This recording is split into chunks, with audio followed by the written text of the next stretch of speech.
Fait qu'on va démontrer notre foi dans un lieu public, dans un parc. Je porte le gilet officiel de la marche pour Jésus. À l'arrière, c'est le verset Acte 4.12. Il va y avoir des drapeaux, Jésus t'aime, et aussi des bandeaux. Parce que la journée de la marche pour Jésus, c'est le 11 juillet, et je vous annonce qu'il va faire 40 degrés. Amen. Emmenez vos espadrilles, emmenez-vous de l'eau, emmenez votre lunch. On va manger dans le parc, on va festoyer, on va chanter. Et on va aussi aller dans les rues. On va faire une marche. Une marche où il va y avoir de la louange, de la danse prophétique. Les chauffards vont jouer. La trompette va être déclarée. Amen. Pour élever le nom de Jésus ensemble. Pour bénir la ville et nos autorités, nos gouvernements. Pourquoi participer? Tout simplement pour être des témoins. On est des témoins. La marche pour Jésus, ce n'est pas une promenade, c'est un mouvement de foi, d'unité, de déclaration du royaume de Dieu à Québec. Rejoignez-nous à la marche, main dans la main. Allons se faire des hugs, allons démontrer l'amour de Jésus. La Bible dit qu'on va nous reconnaître à l'amour qu'on a les uns pour les autres. C'est le temps d'aller le démontrer ensemble. Faisons connaître Jésus à Québec. On va être dans 4 villes en même temps, le même jour. Québec, Montréal, Ottawa, Sherbrooke. Pour la gloire de Jésus. Amen. Puis aujourd'hui, la marche pour Jésus, c'est une forme d'évangélisation en même temps. Durant la marche, il va y avoir des équipes d'évangélisation. Mais les 12 prochains mois, nous, chrétiens, enfants de Dieu, qui sommes nés de nouveau, on est appelés à évangéliser, à être des témoins là où Dieu nous a positionnés. Vous partez peut-être du Mexique, vous partez peut-être d'un pays que j'ignore.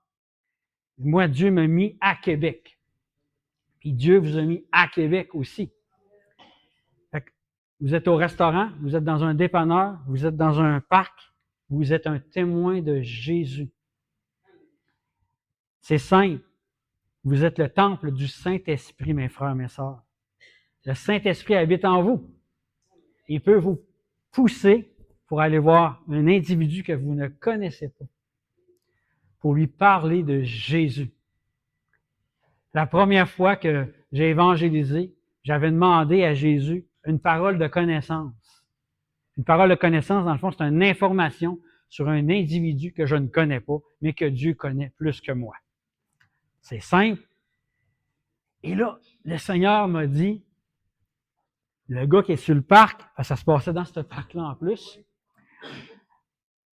il a mal à la dent. Ça ne paraît pas une dent. C'est invisible. J'ai dit, t'es sûr, Seigneur? Il dit, oui, vas-y. Fait que j'ai été par la foi. J'ai demandé à l'inconnu, c'est un homme, par hasard, est-ce que tu aurais mal à la dent? Il dit, qui c'est qui t'a dit ça? Ben, il dit, des fois, Dieu me dit des paroles. Il dit, oui, j'ai mal. Est-ce que je pourrais prier pour toi? Ça va prendre 2 secondes, puis c'est gratuit. Je ne peux pas avoir meilleur que ça. Je suis le meilleur dentiste en ville.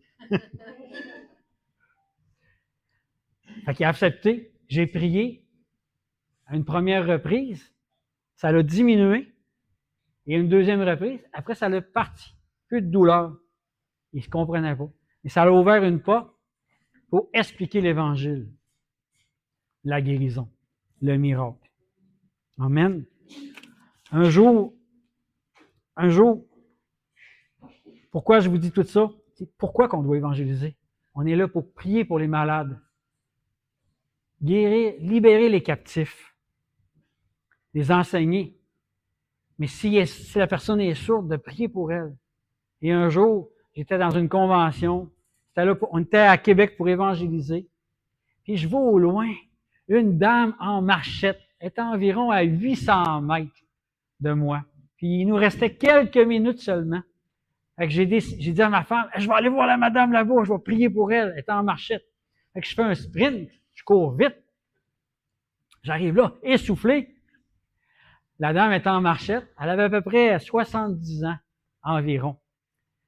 Bonjour madame, elle me comprenait pas. Elle parlait ni français, ni anglais. Elle parlait juste espagnol. Mais j'ai dit à la dame, j'ai utilisé mon anglais, mon français, puis mon peu de connaissances en espagnol. J'ai dit, Dios Christos, je voudrais prier pour vous, madame. Et j'ai réussi à prier pour elle. Quand j'ai prié pour elle, j'ai commandé à ses jambes d'être guéries dans le nom de Jésus, simplement de même. On ne pouvait pas communiquer. Mais après que j'ai prié, elle s'est mise à marcher plus vite.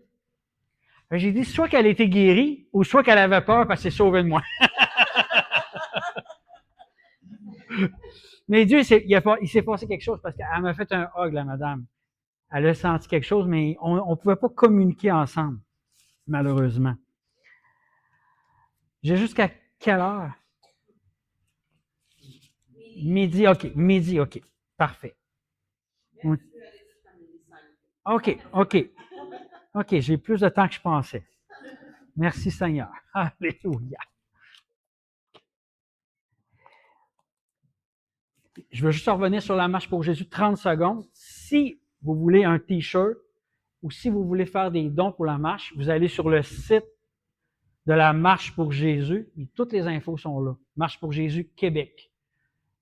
Vous voulez commander un gilet, vous voulez investir, vous voulez être bénévole, vous êtes les bienvenus. On a besoin de bras toujours. Et on se prépare pour l'année prochaine aussi déjà. On est déjà en mode préparation pour 2027. Amen. Et je voulais aller lire un verset. Dans 1 Corinthiens 6, 19. Ne savez-vous pas que votre corps est le temple du Saint-Esprit qui est en vous et que vous avez reçu Dieu et que vous ne vous appartenez point à vous-même? Amen. Vous ne vous appartenez pas. Alléluia. Ça veut dire, si Dieu vous parle, il vous demande d'aller voir un monsieur ou une madame par obéissance. Mais en dedans, là, ce que ça fait, ça shake. Je suis nerveux. En dedans, c'est comme ça, là. Ça shake. Ça paraît pas à l'extérieur, là. Mais souvent, quand j'ai évangélisé, avant d'aller voir un individu, qu'est-ce que je vais lui dire? Je suis tellement nerveux. Je vais peut-être recevoir une claque par la face. Mais ici, à Québec, la persécution, c'est je veux rien savoir. Non. Va-t'en. C'est tout. Pas si pire, hein? Aucune lapidation encore. Pas de roche. Tout va bien. C'est stressant. Mais quand on obéit, et au moment qu'on rouvre la bouche, Dieu pourvoit. Amen. Un jour, je me rappelle, je formais un individu. On était dans un centre commercial, on marchait. Il dit, on va aller voir cette dame-là là-bas. Il dit, là, je disais à l'individu, je ne sais pas en tout ce que je vais lui dire. J'ai aucune idée de ce que je vais lui dire. Là, on marche. Bonjour, madame, ça va bien? Puis là, aussitôt qu'elle a parlé, elle avait un accent qui venait de la Bosnie. Là, j'ai compris. Parce que moi, je suis allé en Bosnie à 3 reprises. Je suis un ancien militaire, fait que j'étais allé en mission. J'ai servi dans son pays. Quand j'ai découvert qu'elle venait de la Bosnie, on avait un lien. On avait un lien de fraternité parce que j'ai travaillé dans son pays. J'ai développé une relation d'amitié avec cette madame-là, une confiance qui s'est établie. Je me suis intéressé à cette dame, à son pays. Et elle aussi a prié pour moi parce qu'elle était contente que les militaires canadiens avaient été dans son pays. Ça a développé une confiance. Parce quand on va évangéliser, c'est vraiment une question de relation. Comme vous avez fait ce matin, pasteur, vous m'avez présenté à chaque personne qui était ici. Mais dans la vie, c'est la même chose. On s'en va dire bonjour à des inconnus, tout simplement. Le Saint-Esprit, lui, va nous donner les bons mots. Parce que la bonne technique d'évangélisation, c'est d'aimer Jésus. C'est d'aimer la parole de Dieu. C'est de la dévorer. C'est de la dévorer. Peu importe où ce que vous êtes rendu dans votre cheminement chrétien, c'est de la dévorer de la Genèse à l'Apocalypse, en devenant en amour avec la parole.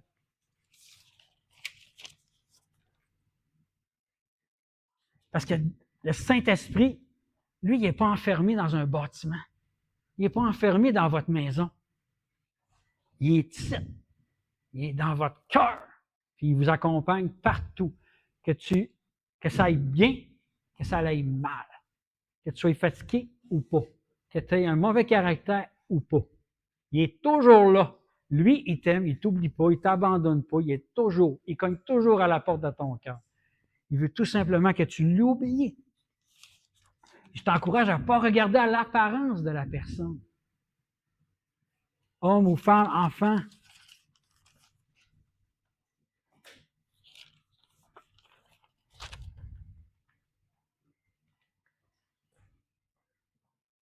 Faites comme Jésus. Jésus, il scannait les gens. Il s'intéressait au cœur des gens. Il s'intéressait à leurs blessures.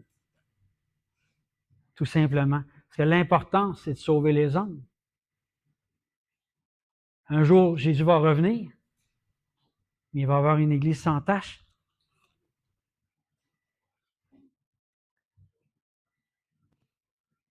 J'ai remarqué, depuis que je suis arrivé, que tout le monde a une bouche et deux oreilles. C'est merveilleux. On n'a pas besoin de prier pour ça aujourd'hui. Puis tout le monde, j'ai remarqué, qu'il y avait des jambes. C'est merveilleux. Fait que tout ce qu'on a à faire pour évangéliser, c'est de se lever de notre chaise, puis de sortir du local, puis aller dans le parc. Puis d'aller dire bonjour à des inconnus. C'est simple. On s'est tous dit bonjour ce matin, puis je connaissais personne ici ce matin. Et quand on évangélise, on s'en va s'intéresser tout simplement à un individu, à un cœur blessé. C'est un cœur qui rencontre un autre cœur. Vous êtes tous qualifiés. Vous avez peut-être peur, mais vous êtes tous qualifiés. Quand on sort évangéliser, nous, on prend les gens par la main. On leur montre. Au début, ils vont juste nous écouter. Je me souviendrai toujours d'un frère. Il dit, « Oh, moi, Éric, il dit, je dirais pas un mot, je suis gêné. » Ce gars-là, c'est un monsieur de 6 pieds et quelques. Puis tout le long, il n'a pas arrêté de parler. Il comptait son témoignage. Il comptait son témoignage aux gens. Ça en est une façon d'évangéliser, de compter son témoignage en toute simplicité. Un jour, il y avait un monsieur qui jouait, qui travaillait avec un yo-yo qui tirait dans les airs. Il le rattrape. J'étais avec un frère. Il dit, excuse-moi, mon ami, on a à cœur de dire tout simplement que Jésus t'aime. Il s'est mis à pleurer. C'est dans mes débuts d'évangélisation. On y a fait un hug. Ça l'a touché. Puis la personne que je formais, elle dit, ben moi aussi, je vais y en donner un. Ça va écouter. C'est gratuit en plus. Il y a eu 2 hugs pour le prix d'un, puis il a entendu la parole de Dieu. Amen. Traitons les gens comme Dieu les voit. Parce que Dieu, lui, juge pas. Il juge pas le vieillard, il juge pas l'handicapé, il juge pas la personne qui est dans la rue. Il les aime tous. Avoir un cœur de compassion. Vous pensez peut-être que vous n'êtes pas capable d'évangéliser? Comme moi, je pensais la même chose. Quand on a commencé, moi et mon épouse, un moment donné, ma femme avait dit à Dieu, tu veux quand même pas que j'y aille dans les rues? Ça fait 10 ans qu'on est dans les rues. Puis au début, on n'évangélisait pas du tout. On était dans une église. On allait à l'église tout simplement, puis on écoutait la parole. Mais on ne voyait pas le mot dans Matthieu 28, « Allez ». C'est comme s'il avait été effacé, le mot « aller ». Faites des disciples. Faites des disciples, ça c'était correct. Mais aller dans les rues, aller dans les centres commerciaux, ça, c'est comme si on ne le voyait pas, ce mot-là. Il était invisible. Mais imaginez un petit enfant.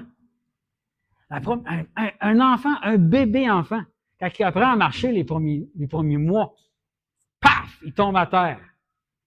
Il pleure. Mais qu'est-ce qu'il fait? Il se relève. Il se relève. Jusqu'à la pleine victoire. Tantôt, on était dans le char, on écoutait une chanson, justement, espagnole, qui venait de l'Espagne, je pense. C'était Victoria. Le nom, Victoire. Mais l'enfant, il veut aller jusqu'à la victoire. Mais nous aussi, on veut aller jusqu'à la victoire. De sortir de sa zone de confort.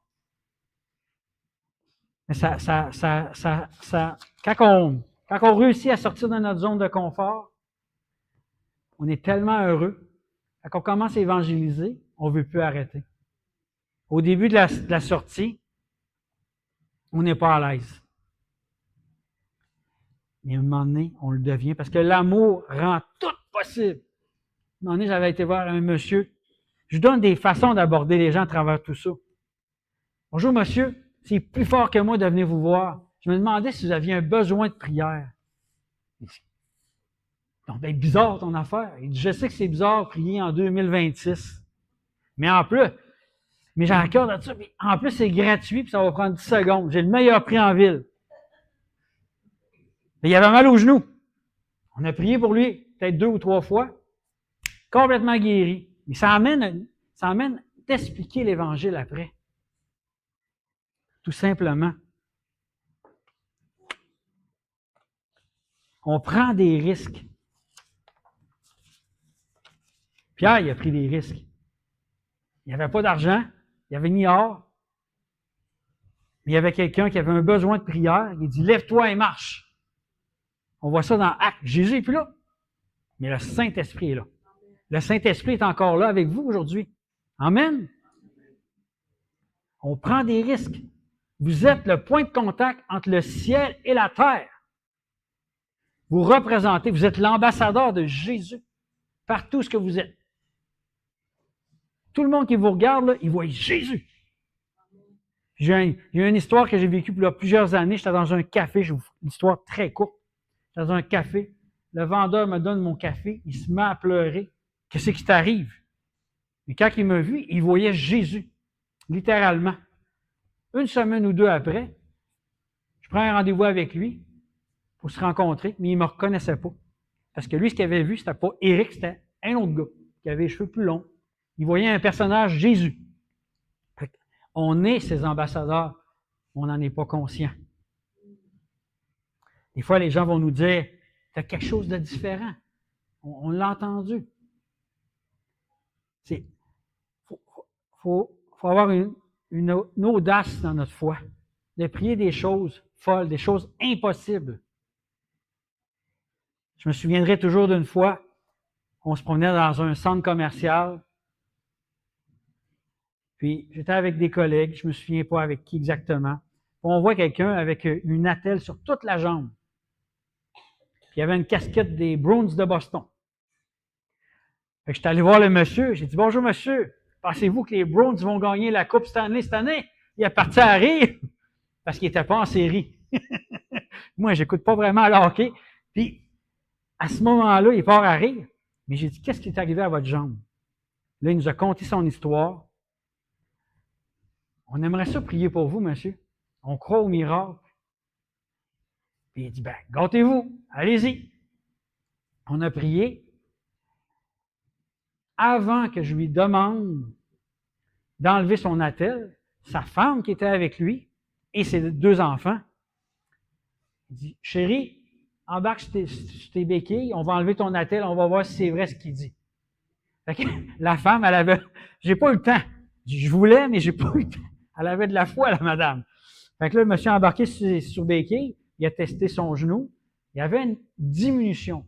Fait que là, j'ai demandé à ses filles, voulez-vous prier pour papa? Fait que là, dites, t'as juste à répéter, genou, sois guéri dans le nom de Jésus. 5 de même. Là, il y a encore une autre amélioration, mais là, on est au McDonald's. Fait que la famille entend la parole de Dieu, mais le McDonald's aussi. Une partie du McDonald's. Donc ça, c'est glorieux, parce que les gens ont des très grandes oreilles quand on parle de Jésus. Ils nous écoutent. L'autre jour, il y a un frère qui évangélisait dans Québec, puis ils ont parlé de Jésus avec un petit groupe. Il y avait quelqu'un pas loin sur le trottoir.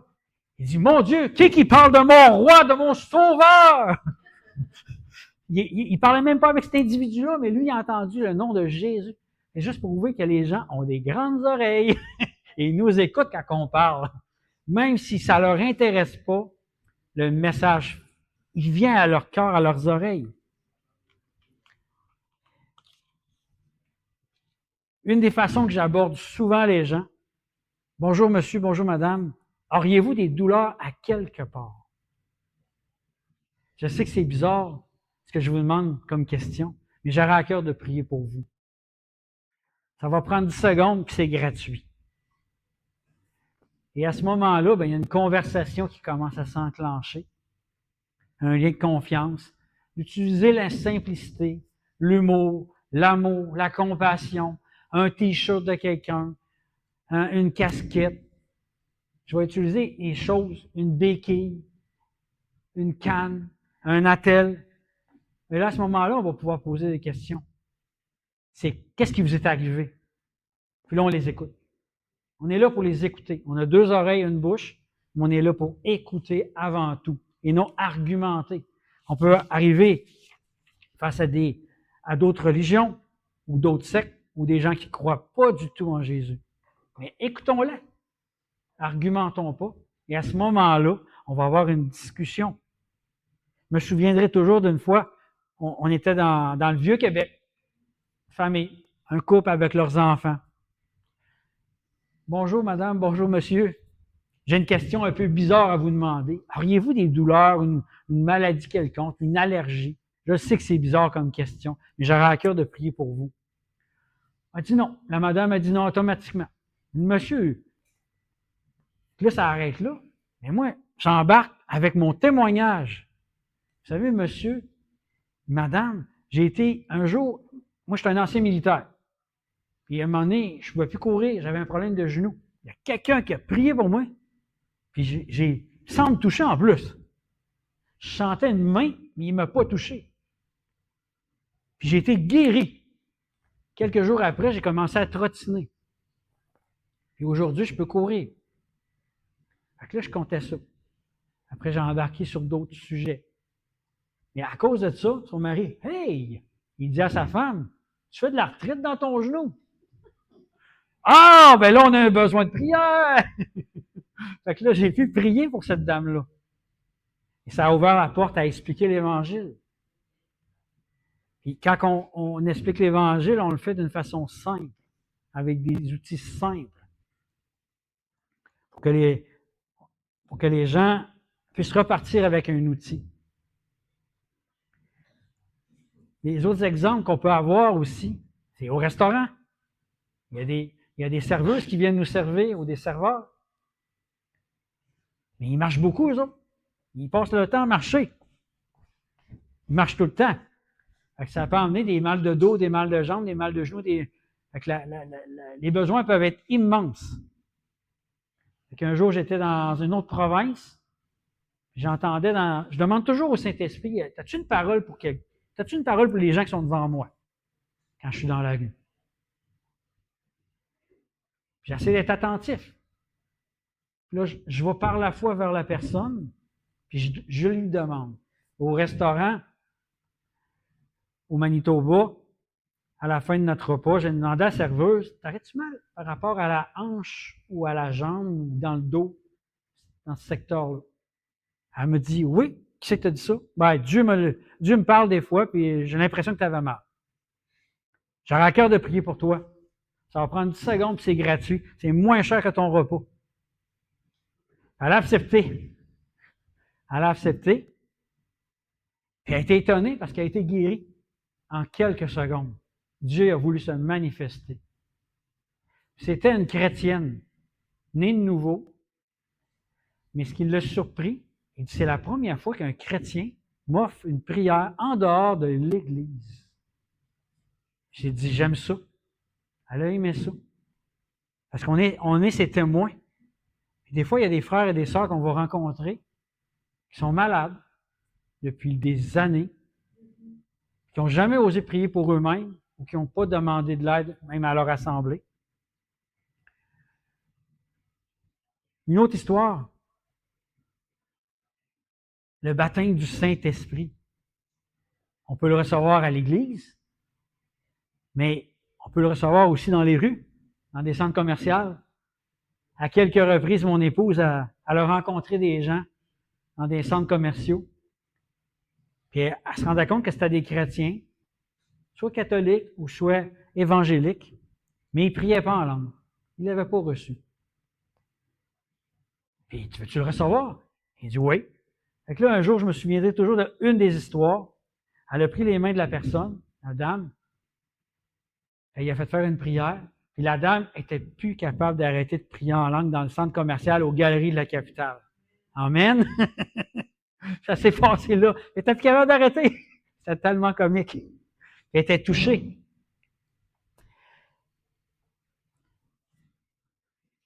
Fait que Jésus, il nous demande d'aller évangéliser, d'être un témoin partout où nous sommes. Puis pourquoi pas le faire? Il y a des. C'est de prendre un risque. Mais quand on obéit, on est restauré, on est fortifié. On peut avoir peur avant, c'est vrai. Ça m'est arrivé. Ça va sûrement m'arriver encore.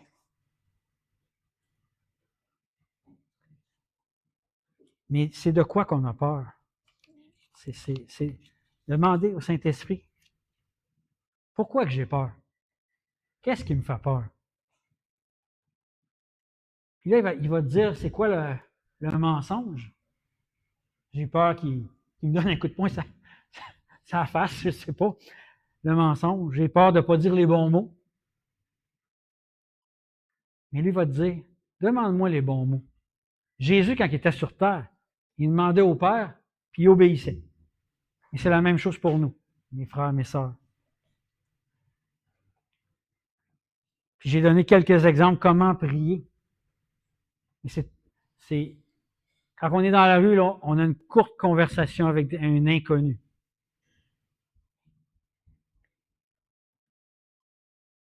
Tu veux-tu venir en avant, mon amour? Ah, je vais parler. Est-ce que ça va traduire? Ah non, non, ça ne va pas traduire, mais on va faire la traduction tout de suite. Merci, ça fait. Mais je veux juste donner un exemple de situation dans la rue. Parce qu'aujourd'hui, on m'a demandé pourquoi qu'on évangélise, puis comment le faire rapidement, courtement. Et je vais faire un scénario de rue, tout simplement. Et je demande une circonstance facile pour aujourd'hui. Bonjour madame, ça va bien? Est-ce que je vous connais? Non, on ne se connaît pas. Mais j'aurais une question un peu bizarre à vous demander. Auriez-vous des douleurs dans votre corps ou une allergie quelconque? Non, pas vraiment. J'ai dit facile. Ah, j'ai mal dans le cou. Dans le cou. Écoutez, madame, j'aurais à cœur de prier pour vous. C'est quoi votre nom? Marlène. Parce que moi, j'ai gagné 2 trophées Marlène. Un pour la mémoire, l'autre, je l'oublie tout le temps. OK. J'aurais à cœur de prier pour vous. Est-ce que vous accepteriez? Oui. Oui. Est-ce que vous me permettez que je mette ma main sur votre cou? Oui. Oui.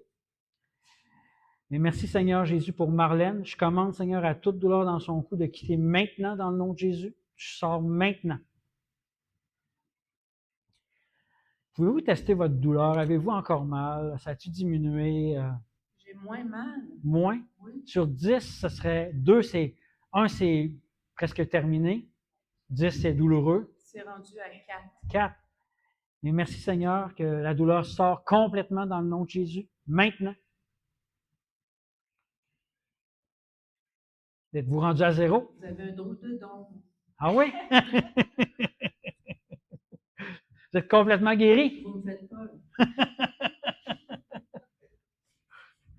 Amen. Merci Seigneur. Fait qu'à ce moment-là, c'est beau. Merci.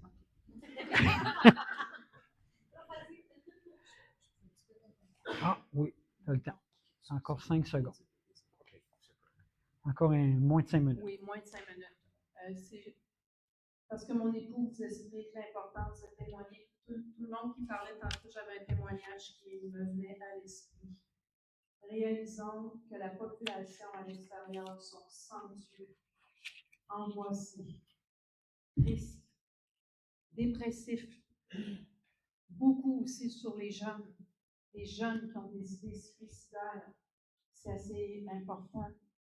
Et juste pour vous donner un simple témoignage, c'est qu'il y avait une dame en chaise roulante à Place Laurier. Je l'ai abordée parce que je l'avais sur mon cœur. Et la dame, elle a eu vraiment une guérison à Place Laurier. Elle était en train de suivre des soins en face à l'hôpital de Chulle. Et ce qu'elle m'a avoué plus tard, c'est qu'elle avait demandé l'aide médicale à mourir. Mais aujourd'hui, elle est née de nouveau, elle est baptisée du Saint-Esprit, elle est guérie, tellement transformée que sa famille ne la reconnaissait plus. Et son mari est venu au Seigneur, son fils est venu au Seigneur, les voisinages ont vu son témoignage est devenu hyper puissant. C'est vraiment de réaliser qu'il faut juste oser et de faire confiance au Saint-Esprit. Si on va répondre aux besoins des gens, à moi, quand j'ai accepté le Seigneur, c'est pas parce qu'en réalité, je voulais Jésus dans ma vie. J'étais moi-même dépressive et on me dit que Jésus pouvait me donner la paix. Alors j'ai dit oui parce qu'en réalité, c'est la paix que je cherchais. C'était égoïste, c'était pas Jésus. Mais le Saint-Esprit m'a tellement touchée que là, j'ai voulu Jésus. Et aujourd'hui, ma vie, ça fait 22 ans, elle est complètement transformée. Alors, c'est pour ça que nous, on a à cœur d'aller d'abord répondre aux besoins des gens. Et quand les gens voient qu'on s'intéresse à eux, leurs oreilles sont grandes. Mais si tout de suite on arrive et qu'on veut parler tout de suite de Jésus, les oreilles, surtout peut-être pour les Québécois, les oreilles se ferment. Il faut trouver un moyen d'ouvrir leurs oreilles et leur compréhension. Et c'est extraordinaire de parler de Jésus dans les rues partout, là. Merci. Merci, mon ami.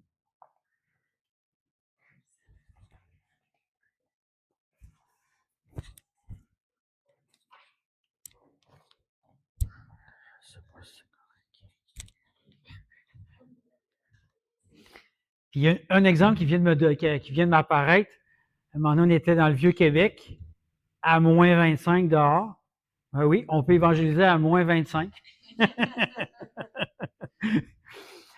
Il y a un monsieur dans la quarantaine avec sa dame qui prenait un cornet de crème glacée à moins 25 dans les rues de Québec. J'ai dit, lui, il faut aller le voir. Et ça a amené une discussion humoristique. On a eu du plaisir. Mais à la fin, on a prié pour le monsieur. Un autre jour, on rencontrait une dame sur la rue Saint-Jean. Elle était avec son conjoint.